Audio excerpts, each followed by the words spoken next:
ನಾವೀಗ ಬಿಳಿಗಿರಿ ರಂಗನ ಬೆಟ್ಟಕ್ಕೆ ಬಂದಿದ್ದೀರಿ. ಇದು ಸ್ವಲ್ಪ ಒಳಗೆ ಬಂದಿದ್ದೀವಿ, ಸ್ವಲ್ಪ ಡೀಪಲ್ಲಿ.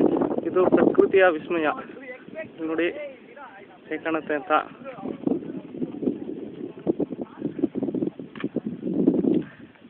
ಅದು ಅಲ್ಲಿರ್ತಕ್ಕಂಥ ಶ್ರೀಧರ ಅಂತ ಅಲ್ಲೆಲ್ಲ ಫ್ರೆಂಡ್ಸ್ ಇದ್ದಾರೆ ಮೇಲೆ, ಅವರೆಲ್ಲ ಎದುರು ಪುಕ್ಲು ಸ್ವಲ್ಪ ಅಲ್ಲೇ ಇದ್ದಾರೆ. ನಾವು ಸ್ವಲ್ಪ ಒಳಗೆ ಬಂದಿದ್ದೀರಿ, ಅಂದರೆ ಇಲ್ಲೇನು ಅಪಾಯ ಅಷ್ಟಿಲ್ಲ, ಹುಷಾರಾಗಿರ್ಬೇಕಾದ್ರೆ. ಸ್ವಲ್ಪ ಜನ ಸಾಯ್ತೀವಿ ಅಷ್ಟೇ.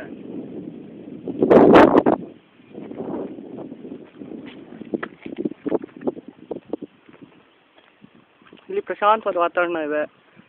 ಆಲ್ಮೋಸ್ಟ್ ಇಲ್ಲಿ ನಿಶ್ಶಬ್ದತೆ ನಮಗೆ ಕೇಳೋಕ್ಕಾಗಲ್ಲ, ಯಾಕೆಂದರೆ ಇಲ್ಲಿ ಹಕ್ಕಿಗಳ ಧ್ವನಿ ಯಾವಾಗಲೂ ಕೇಳ್ತಾ ಇರುತ್ತೆ. ಇಲ್ಲಿ ಅಲ್ಲಿದ್ದ ಬೆಟ್ಟ ಶ್ರೇಣಿಗಳು ಶುರುವಾಗಿ ಇಲ್ಲಿದ್ದ ಮತ್ತೆ ಹಿಂಗೆ ಕಂಟಿನ್ಯೂ ಆಗುತ್ತೆ. ಇನ್ನು ಹಾಗೇ ಈ ಕಡೆ ಹೋದರೆ ಆ ಕಡೆ ಆ ಬೆಟ್ಟದಿಂದ ಆಚೆ ಕೇರಳ ಬರುತ್ತೆ. ಆದರೆ ಸಹ್ಯಾದ್ರಿ ಇಲ್ಲಿಂದನೇ ಶುರು ಆಗೋದು, ಇಲ್ಲಿಂದ ಶುರು ಆಗುತ್ತೆ. ಆದರೆ ಸಹ್ಯಾದ್ರಿ ಬೆಟ್ಟ ಅಂತ ಅನ್ನಿಸ್ತಲ್ಲ.